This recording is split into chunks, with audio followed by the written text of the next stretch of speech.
Welcome everyone to the Youth Career Mentorship Program.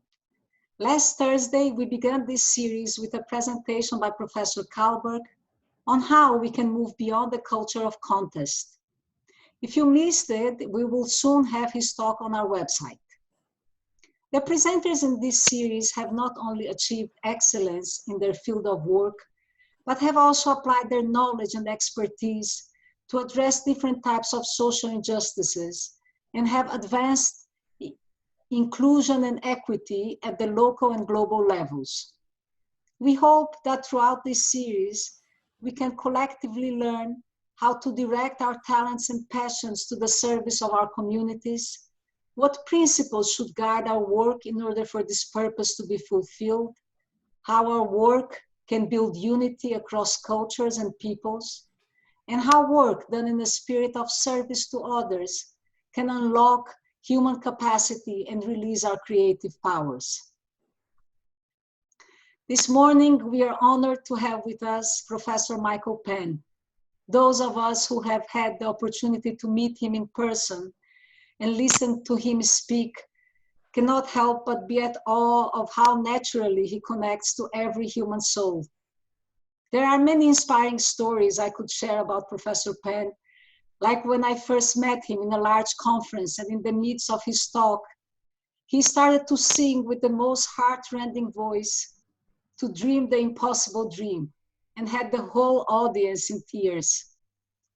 But I will settle with just one. A few years ago, I was with him as he was being taken to give a presentation to the police department here at our town. On the drive there, a kind officer was warning Professor Penn that this was going to be a tough crowd and that he shouldn't take it personally if the officers didn't engage with him, smile, or warm up to him. This made me very nervous, but Professor Penn didn't seem concerned. When we got there, there was a crowd of around 120 police officers in uniform in a large auditorium. Professor Penn took to the stage with his usual kindness and gentleness. His talk went on significantly longer than planned. And when it was over, the officers gathered around him for a long time and would not let him leave. In fact, they wanted to make sure he would commit to coming back before letting us go. Dr. Penn is a clinical psychology and professor of psychology at Franklin and Marshall College. His research and interests include works in the pathogenesis of hope and hopelessness, the relationship between culture and psychopathology, and the epidemiology of gender-based violence. Professor Penn serves the UN Leaders Program, which trains director-level United Nations officers.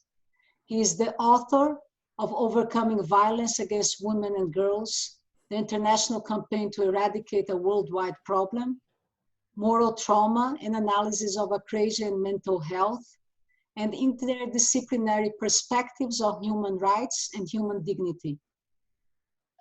As Professor Penn goes through his presentation, I encourage you to please type your questions in the question and answer box on the bottom of your screen. We'll go through some of these questions in the second half of our session. With that, I'll give the floor to Professor Penn. Professor Penn, please. Thank you so much, Martha. Thank you all for joining in this consultation, this exploration on hope and hopelessness.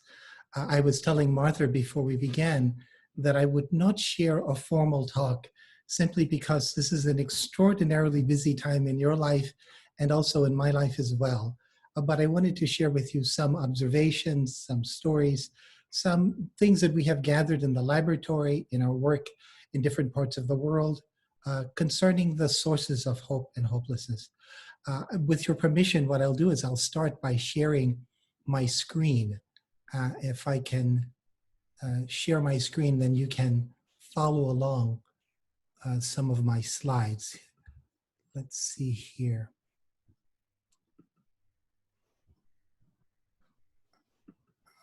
Okay. Are you able to see my screen?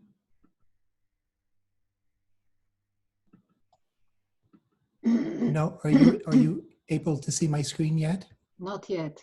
Okay, hold on one second here. All right, I think here it is.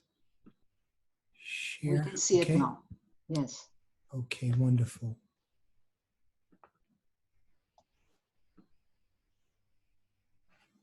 Terrific. Okay, so we have been asked to say a few words about sources of hope and hopelessness. And I wanted to start by pointing out that in my understanding, hope is necessary because life is difficult. Anybody who has lived even a short period of time knows that living a human life is not an easy thing to do. And it's not an easy thing to do because the outcome of our life, the fruit of our life, the result of our life is uncertain. We are faced with difficulties, challenges, hardships that cannot be anticipated. And we have to find some way to navigate safely through these challenges and also to leave some kind of fruit, some kind of result, some kind of an effect on the world. The worst possible thing is to experience difficulty and to get nothing out of it, to experience a challenging life and to leave this life empty-handed. And so, in a certain sense, you might think that what makes hope necessary is that we want to make something of our lives, but making something of our lives is difficult, and our ability to do that is not always easily at hand. So I had been asked to say a few things about the sources of hope. And I thought that I might start actually by saying that hope requires that we understand things. You know, I mean, in a certain sense, I'm offering it as a proposal, as a thesis, as an idea for you to consider. And the idea is that if life can be said to have a purpose, the purpose of life would be development. That evolutionary theory, that psychological science, that the world's religions converge on the conviction, on the belief that if life can be said to have a purpose, that purpose would appear to be development. That all living things innately wish to become what they are capable of becoming. They are seeking the realization of their full development. They are seeking to come forth. So Aristotle captures this very simply. He says that essentially an acorn has within it the capacity to become an oak tree. And so that everything that is possible in an oak tree, the acorn has in potentiality. And somehow that potentiality has to be realized. And in order for that potentiality to be realized, certain conditions have to be satisfied. So for the acorn, the hope of the acorn is that the conditions that are necessary for it to become an oak tree are somehow placed at its disposal. So if an acorn could express a hope, it would be that all of its needs would be met. And what are needs? Your needs might be thought of as a kind of an assistance that's necessary for the development of capacities. If the needs are not satisfied, then the capacities can never come forth. So if I'm an acorn, I have to be buried a certain distance beneath the surface of the earth. I have to have a certain amount of water, a certain amount of air, a certain amount of time in order for me to realize my potentialities. Now, the other thing that we know about development is that development requires also paradoxically exposure to certain kinds of stress. It's a very, very odd aspect of life, a very bewildering aspect of the natural world, that the natural world stresses organisms in order to bring them forth. Capacities have to be tried, they have to be tested, they have to be subject to certain kinds of hardships before they reveal themselves. And so this is a kind of a paradox. The paradox is that stress is necessary for development, and at the same time, stress can make us angry, it can make us anxious, it can make us confused, it can make us ill. And this is particularly the case because oftentimes when we are passing through a very stressful period, we don't understand it. We don't understand it because we haven't yet acquired the capacity to make sense out of what we're going through. It is still for us bewildering. It's confusing. In fact, it can oftentimes feel like we're suffering for no good reason. We're suffering for nothing, that our suffering isn't making any sense to us.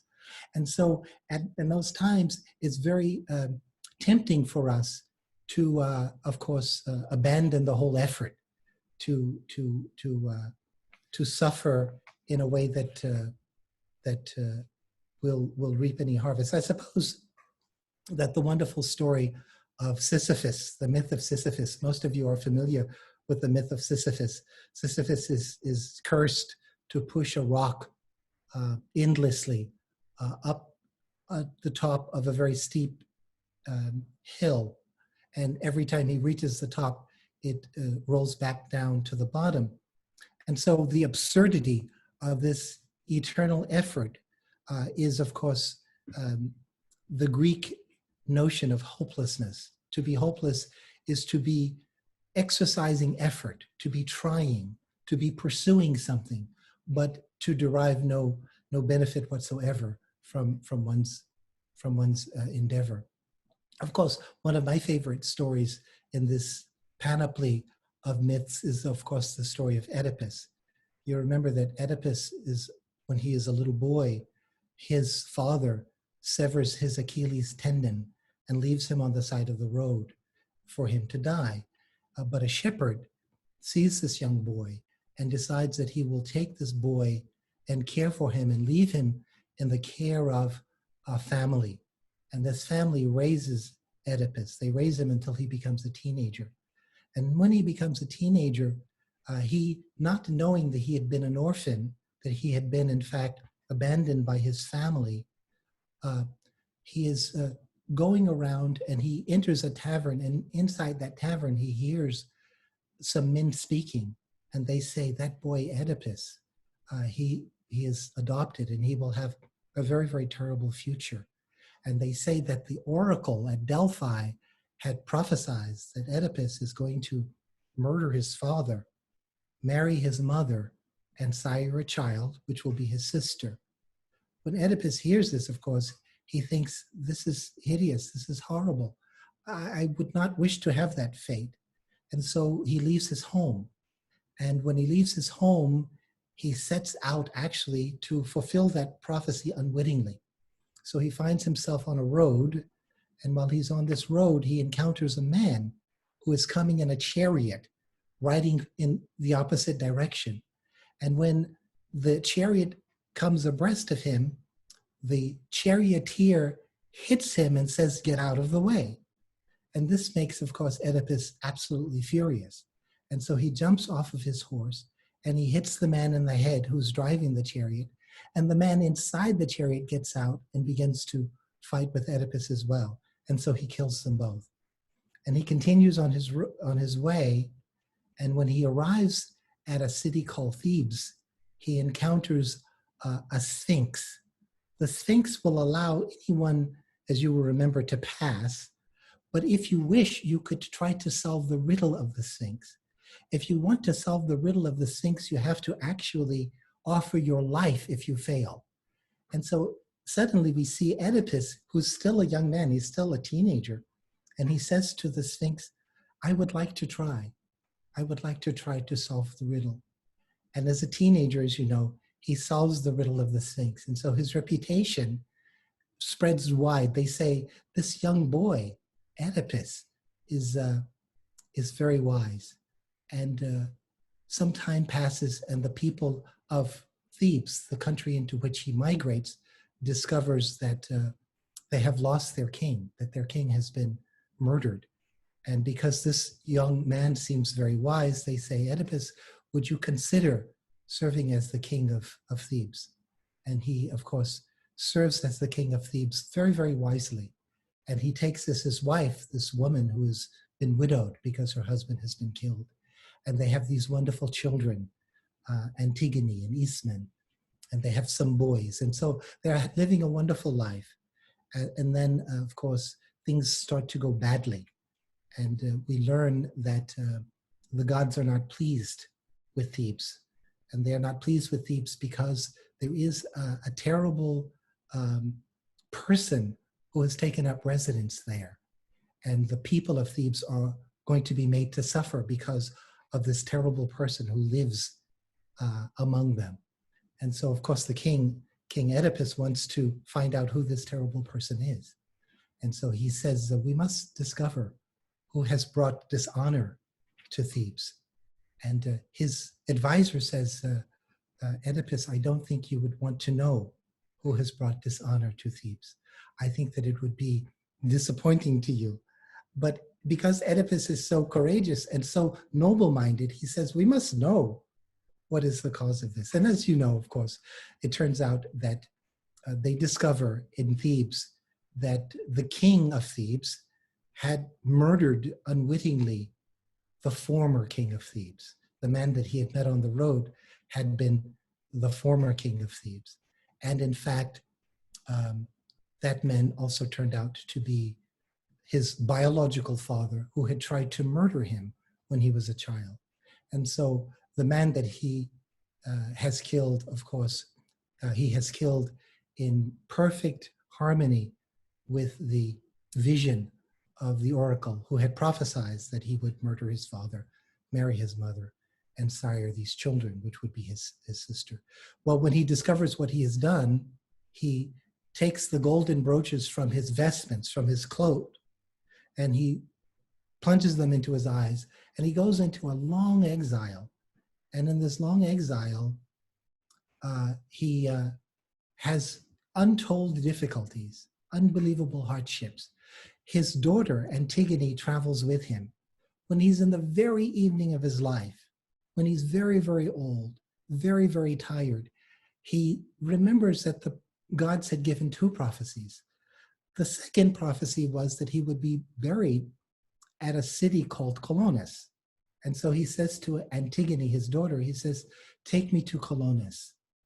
And so she takes him to Colonus, and when he arrives there, they see him. He is really, really a wretched, homeless person. And they say, Colonus is a sacred city, and a man such as you cannot enter this city. And so in this sort of final disappointment, he turns and he is about to leave. And the gods speak to him and they say, Oedipus, a voice foretold where you will die. And so Oedipus turns back and he starts to speak to the people of Colonus.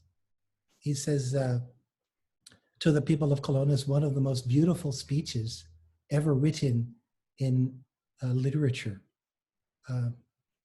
And this speech is so powerful that the people of Colonus think that the gods are speaking to them. They think that Oedipus is actually the voice of the gods. The melody of his voice, the quality of his character, the depth of his spirit. It turns out that the gods had conspired to make Oedipus great. But the only way that they could make Oedipus great was to have Oedipus endure this unspeakable difficulty, this unspeakable hardship. And so Oedipus becomes the means whereby the people of Colonus discover what it means to be great, what it means to be an extraordinary human being. They see in him all the traces of excellence, and they begin to desire to develop these qualities in themselves.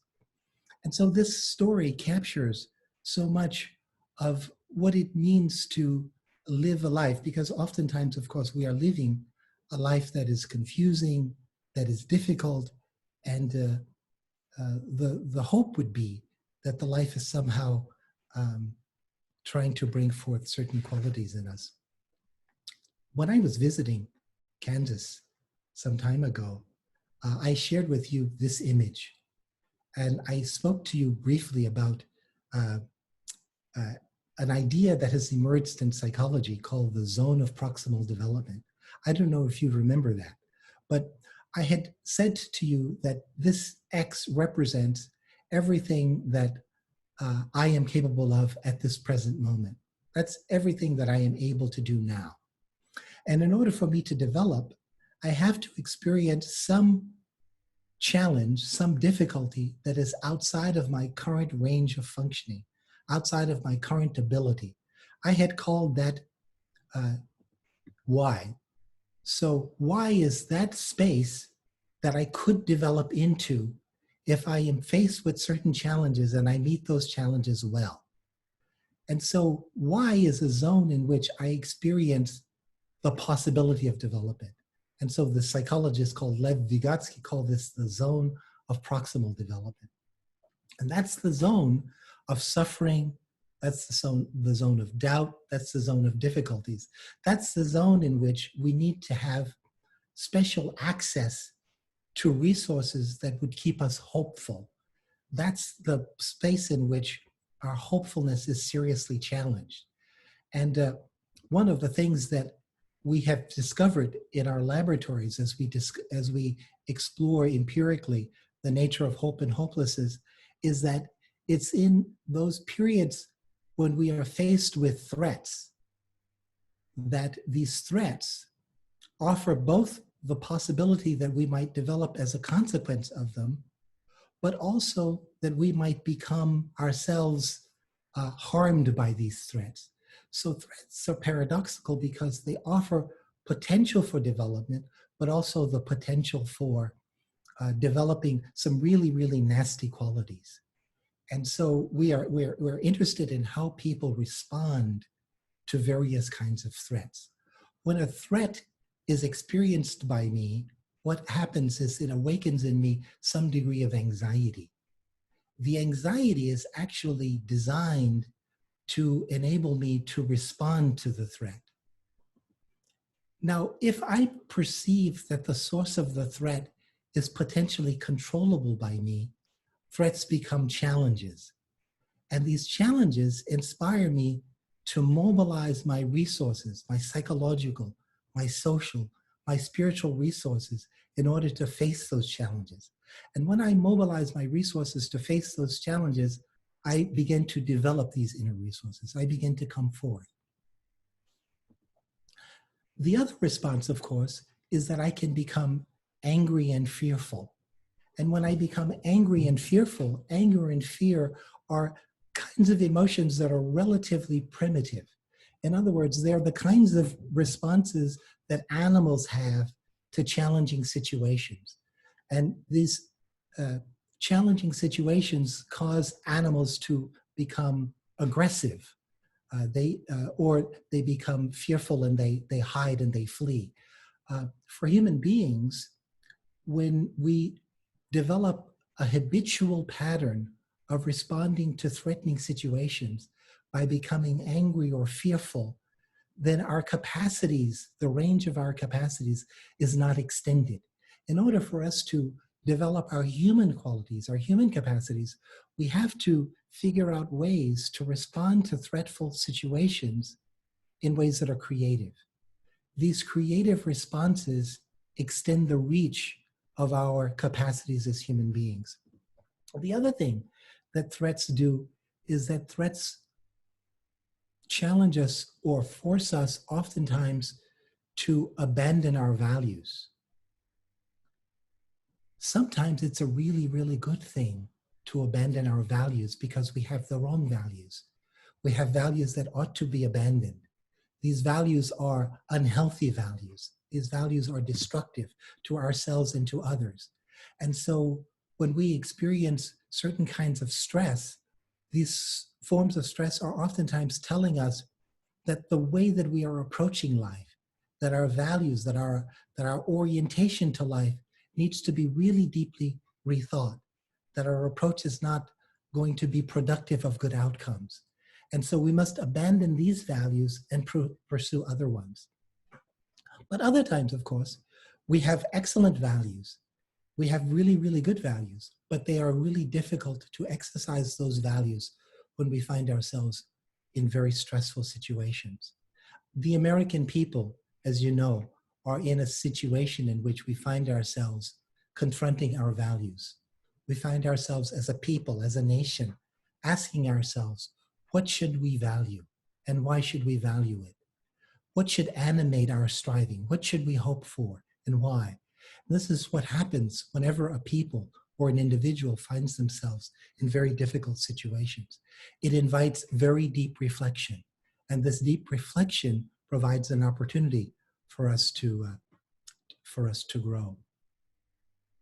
We had spent a lot of time in our laboratory studying the relationship between stress and injustice. We have done some remarkable work in this area. This is my former teacher, Martin Seligman. Because I'm almost out of time, I'm not going to tell you about this work, but I would just point out to you that initially in this work, we were studying what happens when we expose animals, all kinds of animals, to uncontrollable experiences. We give them painful situations that they can't do anything about. So, for example, they might be exposed to a noxious sound or a painful electrical shock. This research is not done anymore, but we learned a lot from this research. We created this paradigm called the triadic design. And in one condition, the animal in condition A, imagine that this is a room A. And in room A, there is a yellow oval. And this yellow oval controls the shock that the animal experiences when the floor upon which the animal stands becomes electrified. Of course, this research is not done anymore. It's terrible research, it's unethical research. But we learned a lot from this research, and I just wanted to share with you just a moment what some of the things that we learned. So the animal in condition A, when it starts to experience shock, what it can do is it can learn to turn off the shock by hitting that yellow oval. The animal in condition B is connected to the same source of shock, so it receives exactly the same amount of shock as the animal in condition A, but there's nothing that it can do about the shock. It must experience the shock until the animal in condition A turns it off. So the animal in condition B suffers the shock but is helpless to do anything. The animal can bark, the animal can whine, the animal can run, but those have absolutely no impact on what happens to it. We have found that when all kinds of animals are exposed to experiences that are painful and difficult, but they're not given the resources to respond adequately to those difficulties, we find that they start to lose their capacities to function well. They lose their capacities for thinking. Their emotions tend to become numb and disengaged. They become angry and hostile. They become fearful. So all of the things that make it possible for us to develop are destroyed when we are exposed to stressful situations and not given the resources to respond adequately to those situations. It's really what we created was we created a paradigm of injustice in the laboratory, right? Because to be exposed to injustice is to be exposed to a painful situation that you can neither benefit from nor learn anything from. And so in our research, we have discovered that when human beings in particular are subject to situations that are significantly unjust, the whole social order begins to deteriorate because those people don't believe that they will have a future that is viable. And so they don't want to contribute. They don't see any reason to contribute to the viability of that social order. They don't see themselves as wanting to invest in the society, in the community, in the families, in the neighborhoods that they are a part of. And so this is one very, very simple design that has enabled us to learn a little bit more about why it is that injustice is so destructive to human hope, to human happiness, to human well-being. I have also been thinking more and more about the importance of learning to draw on ancient resources in becoming more capable human beings. There are a couple of resources that I really find inspiring. These are my ancestors.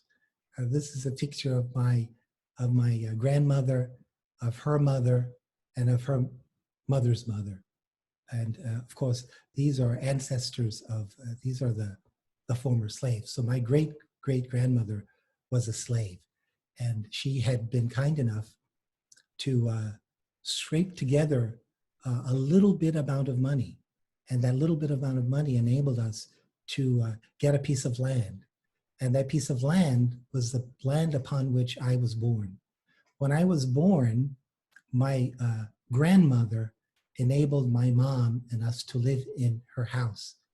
But then after I had been born, the house was too small. It was a one-room house. So we all lived in this one room, and we had no electricity. We had no running water. Our bathroom was just a hole in the ground with a wooden box on top of it. And so our conditions were quite difficult, but not as difficult as her parents, because her parents had been, of course, slaves. And so when I was a young boy, I was really interested in the question, how did they do it? How did they survive these situations? And my great-grandmother would recite this extraordinary poem. And the poem said, a charge to keep I have, a God to glorify, who gave his love, my soul to save, and fit it for the sky, to serve the present age, my calling to fulfill. Oh, may these all my powers engage to do my master's will. It was a crazy idea.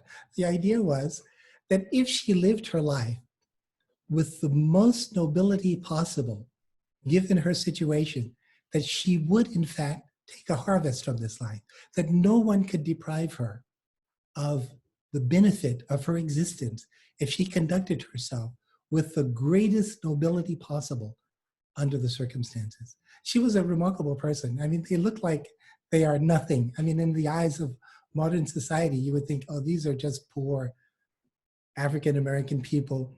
They did not go to school. They don't know very much, but they were actually philosophers, and they were possessed of extraordinary wisdom. This woman on the far right, her name is Ruth Miller. She was my aunt. Ruth Miller raised 21 children. She had 21 children. And every one of those children became a master musician. In fact, her family became so famous that if you go to the Time Life magazine and you look up the Miller family, you'll find that they're on the front cover of the Time Life magazine. Why are they there? They're there because they did a story of one of the most remarkable musical families in the world. All of the children could play like 4 or 5 instruments. When she died, they played at her funeral, and it was one of the most amazing concerts ever delivered in the world. They were all extraordinary singers. And why did they develop this? They developed this because that was the only thing that they could do under the circumstances. They could buy instruments and they could master them. And that's what they decided to do. They didn't have the resources to go to schools, to fancy schools such as I was able to go to. So they decided to become musicians. Making something out of one's life, no matter what the resources are, is really at the foundation of hope and hopefulness, hope and hopelessness. Well, there's a wonderful ancient resource that I really love, that I draw upon a lot. It comes from the Tao Te Ching, Lao Tzu. Something there is, without form and complete, born before heaven and earth, solitary and vast, standing alone without change everywhere, pervading all things, mothering all beneath heaven. I don't know its name. I style it Tao, and for want of a name, call it great. I do think that all of the very great people in the world have become great by connecting to sources of greatness that transcend the human personality. And I think that I would encourage the young people who are desiring to make a change in the world to also become mystics, to develop the capacity to tap resources that are ancient, that are responsible for this bewilderingly beautiful creation.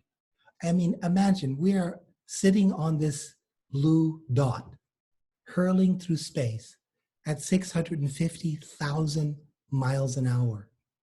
We have the capacity to learn things, to discover mysteries, to pierce into the reality of things.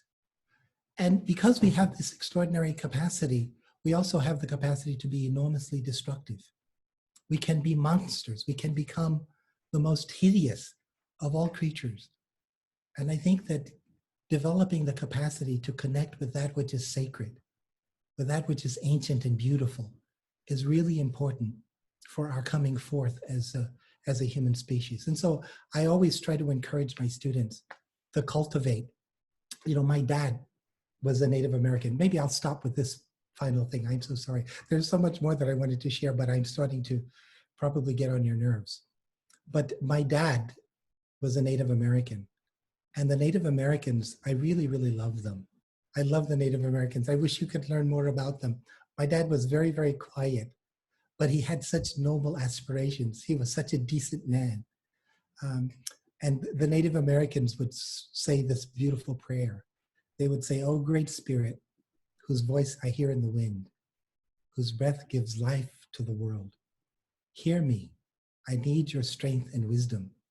Let me walk in beauty and make my eyes ever behold the red and purple sunset. Make my hands respect the things you have made and my ears sharp to hear your voice. Make me wise so that I may understand the things you have taught my people.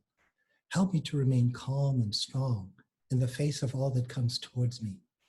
Let me learn the lessons you have hidden in every leaf and rock. Help me seek pure thoughts and act with the intention of helping others. Help me find compassion without empathy overwhelming me. I seek strength not to be greater than my brother, but to fight my greatest enemy, myself.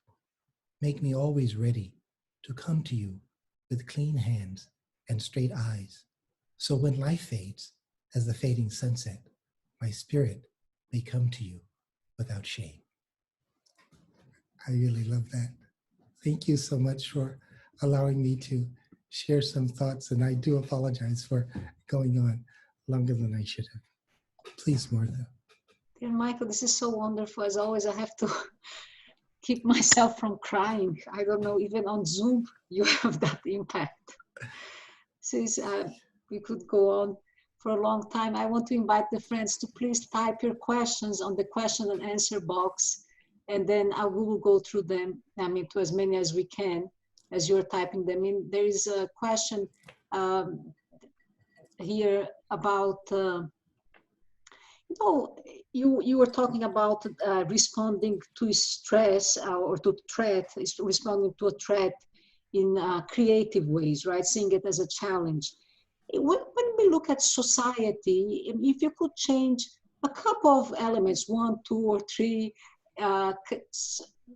characteristics from society, so that it nurtures, so that the environment is ideal to nurture this type of creative response to a challenge or to a threat, what aspects of society would you change, Sure, that's a great question. Thank you for that question. I think that one of the most important things is that we break the habit of aping the behavior of our ancestors, of blindly carrying ourselves in the same way that our foremothers and forefathers did. If society is going to advance, we have to develop new patterns of behavior, new kinds of relationships. We have to think ourselves free. And I think that one of the most important things is to develop a critical mind. When I first got married, I married a woman who is really, really wonderful, but she's a white American. And when we first got married, we got married 35 years ago. When we first got married, her family had never interacted with a person of color. They had not interacted with a Black person. And so for the family, it was a complete shock that I should marry their daughter. And in fact, her grandfather said that boy will never come into this house. And so every Sunday I would drop my wife and her children, I married somebody who had 2 children. I would drop them by their house for Sunday breakfast. But I would then leave and go back and pick them up because he did not want me in the house. And my wife would always say, you know, hearts are very, very sensitive.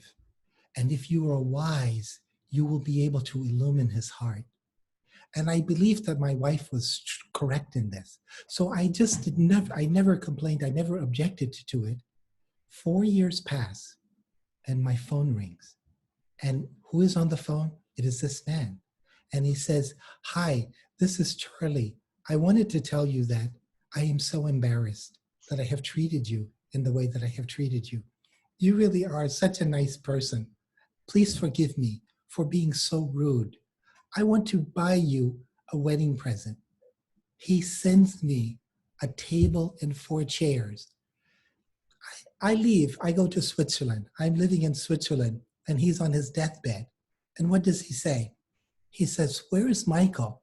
And they say, Michael is in Switzerland. And he wants to communicate to Michael that he loves me.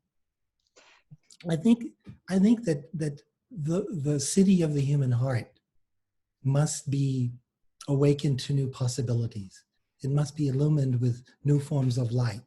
And the only way that we can illumine the human heart is by acting in ways that are different from the ways that our foremothers and forefathers acted. They were wonderful people. They did the best that they could. But the movement of history requires that we are ever evolving our capacity to deal with even things like prejudice, even things like racism, so that we can make the crooked straight, so that we can make something that's different from the past. That's one thought that I have in mind. Mm-hmm. So we have Yara from Spain. Thank you for your wonderful presentation. My name is Yara. I'm a master's student in peace, conflict, and development at the Universidad Jaume I in Spain. I'd like kindly to ask 2 questions. One, values are socially constructed, and if we are talking about a multidimensional environment, different languages, different cultures, in this case, it's not only about good or bad values, but sometimes it's about the conflict created by those differences. How in this situation we can adapt our values to respond to a threat we are facing? Yeah, that's a really, really profound question. You know, some values are socially constructed values, right? We honor them as values because we have agreed as a people to make them a value. So the example that I like to use is money. You know, the $5 bill is a value because we have conferred upon it value. Every culture has the capacity to confer upon entities, upon phenomenon, symbolic value. And so symbolic value is very important to many, many cultures. But then there are other forms of value that have nothing to do with culture. They have to do with the reality of things. And so, for example, in our work, we believe that the human person is of value, irrespective of the cultural context, irrespective of the time in history. And we have to honor, we have to respect this value. So conversations that enable us to explore how it might be possible for us to create environments that are ideal for the development of this high value, the human person. What do we have to do? What kinds of communities do we need? What kinds of resources, economic, political, social, in order to bring forth this high value? That conversation can involve people of diverse cultures, of diverse beliefs, of diverse religions, because we have a shared objective. Our objective is to make the world safe for all of us. And so while we can respect cultural diversity, while respecting cultural diversity, we can pursue common values. And I think that the last 100 years has been really an effort to try to articulate what are some of the common values that we ought to pursue, whether we are from Spain or Portugal or the United States.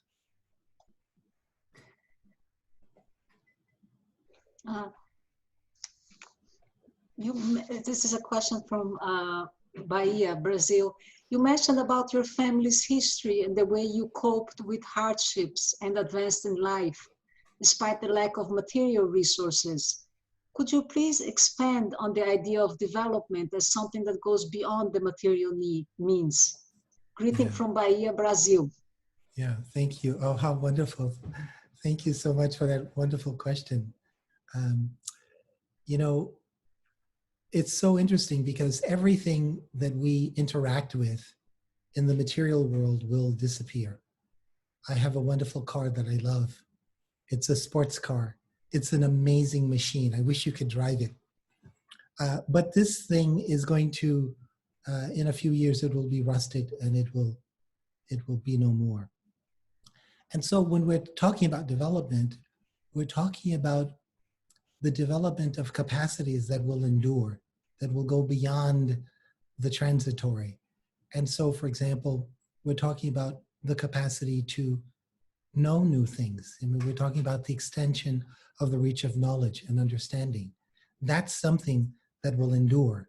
So the great scientists, the great philosophers who are thinking well, who are extending the reach of knowledge and understanding, this is something worth investing in.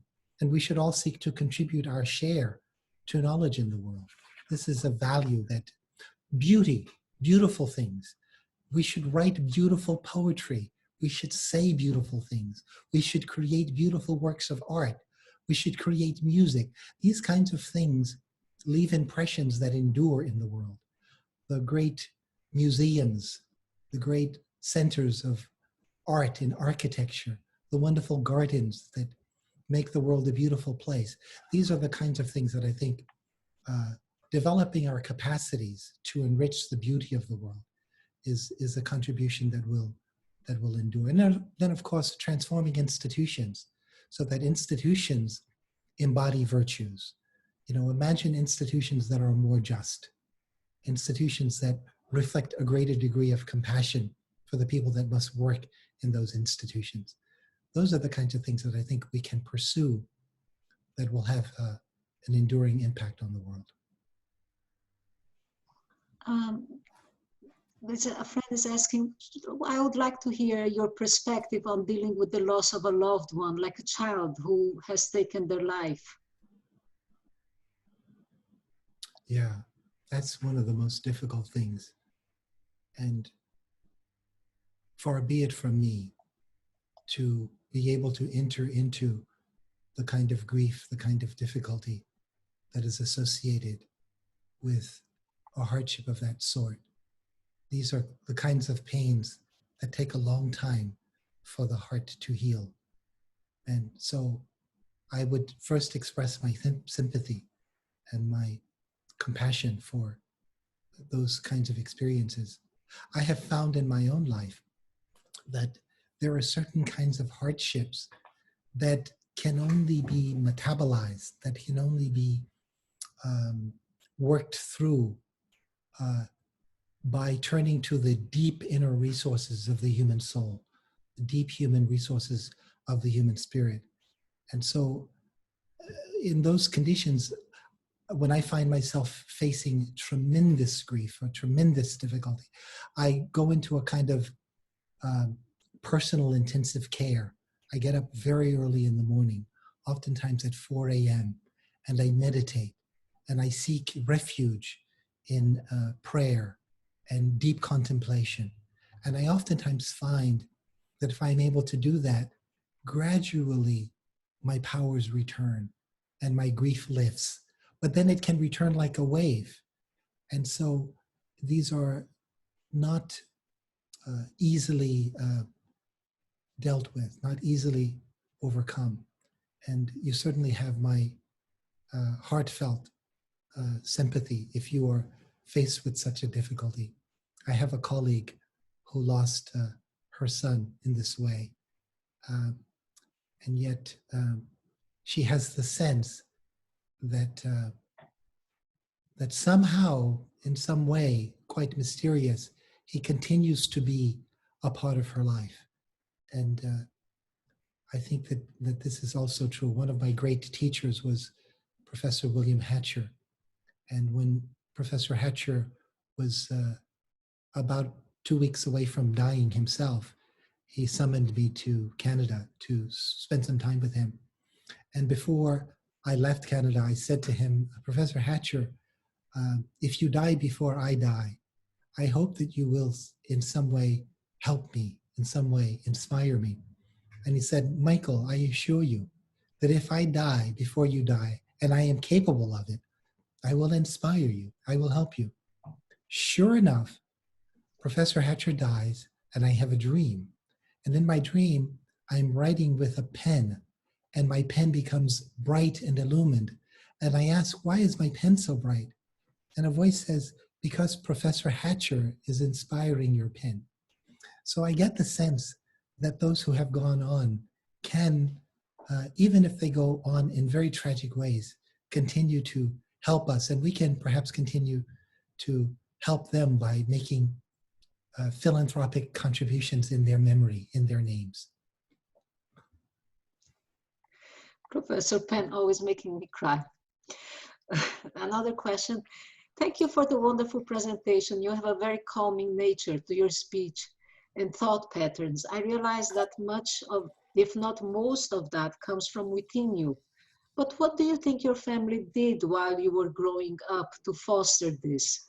In other words, is there advice that you have for parents to help guide children away from anger and anxiety and give them the tools that they need? Yeah, I wish I could show you a picture of my granddaughter. I love her so much. Oh my God. I think three things.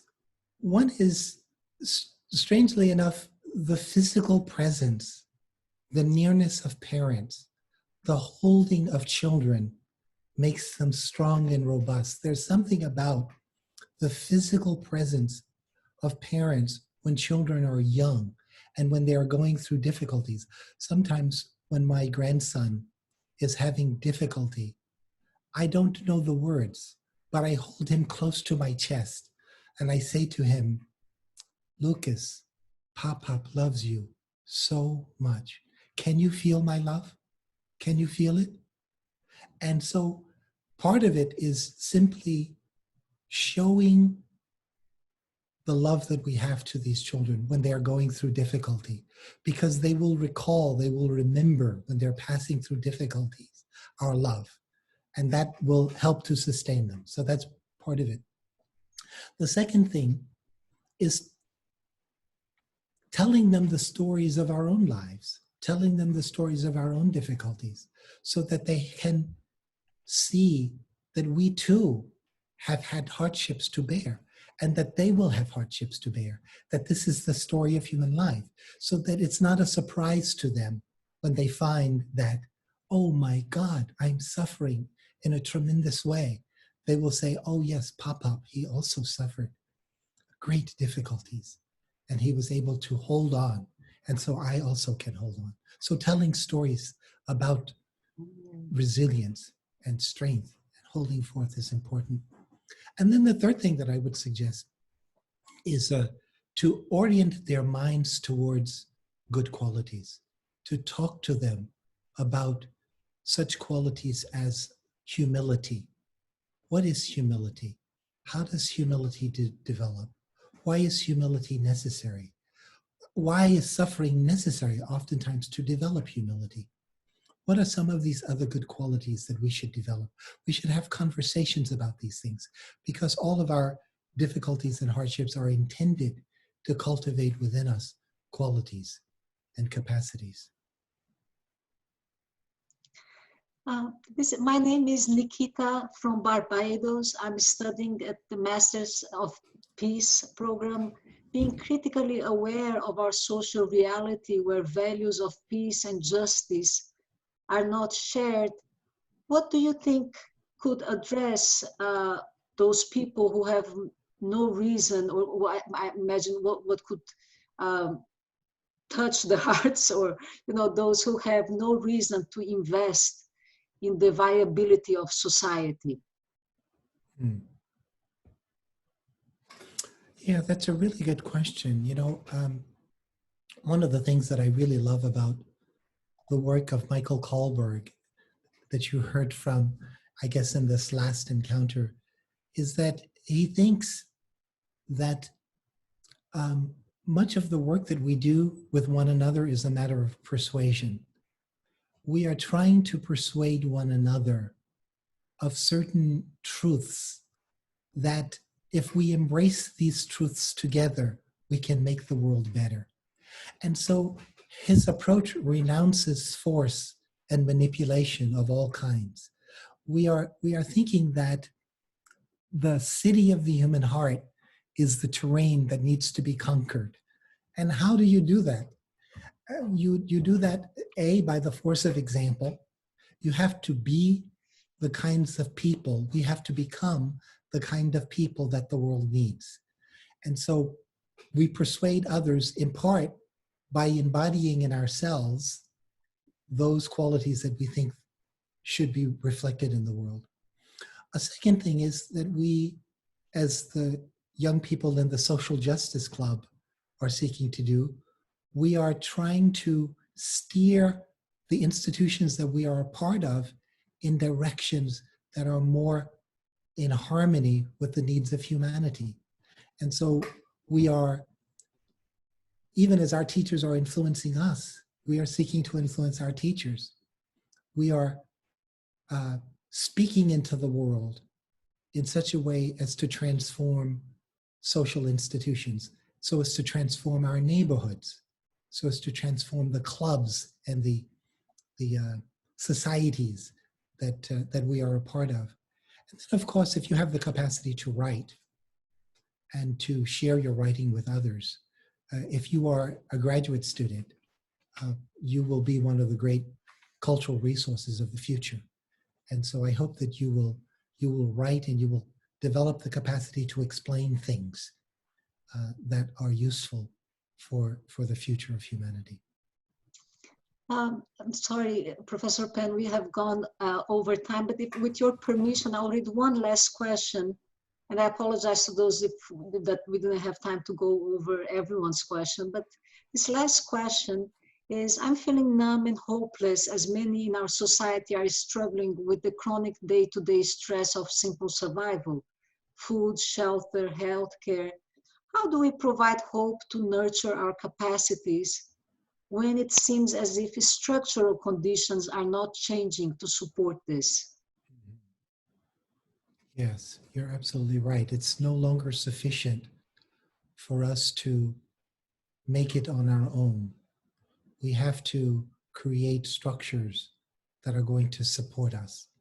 And I think that this is the great lesson of the 20th and 21st century, is that humankind's ordered life is not such as to facilitate our collective well-being, our happiness. We're spending enormous resources on things that don't matter and failing to support and cultivate those things that do. And so it will require an act of collective will on our part to recreate the world. But this is not something that can be done easily, nor can it be done immediately. And so it will require that each of us make our little contribution in as honest a way as we can, while we carry the weight, while we carry the fear, while we carry the hunger that we find ourselves in these difficult situations. Let me tell you one little thing before I go in this regard. When I was about in the 8th grade, there was a boy that lived downstairs from me whose father was very, very brutal.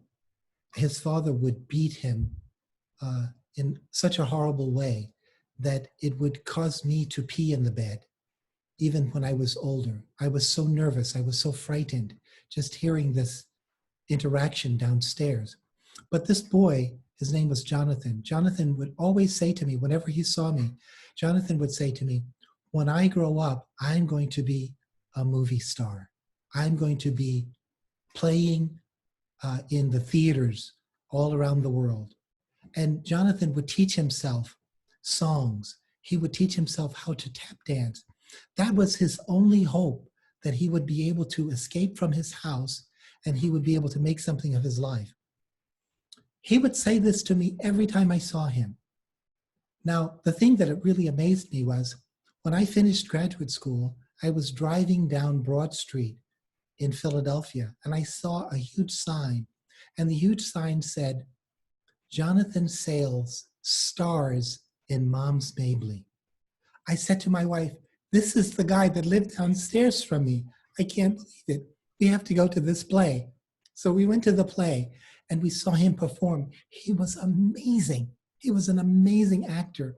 And then he pointed to me. He saw me in the audience and he told the maitre d' to tell this guy to come backstage after the show. I went backstage and he said to me, Michael, didn't I tell you that I was going to be a Broadway star? Now, I shared this story with you because I think that this is the way that humanity is.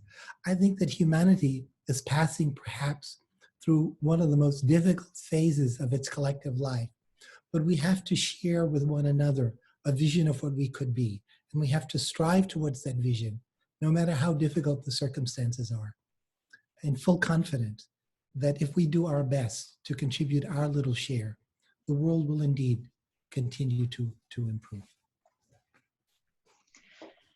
Thank you so much, Professor Penn. This was really very inspiring, very moving as always. I feel that this was an honor for us to be in your presence this morning. Thank you for your time, for Thank you so much. answering Thank you. our questions. I want to let the friends know that this talk will be available on our website, on the Social Justice Initiative website. And then I'm leaving the chat room, the chat panel open, so you can type your comments, suggestions, and your reflections to the panelists. And our next meeting is going to be on May 14th. That's this coming Thursday. And our guest speaker is Dr. Nassim Ahmadieh, who will be talking about striving for coherence in a life of service.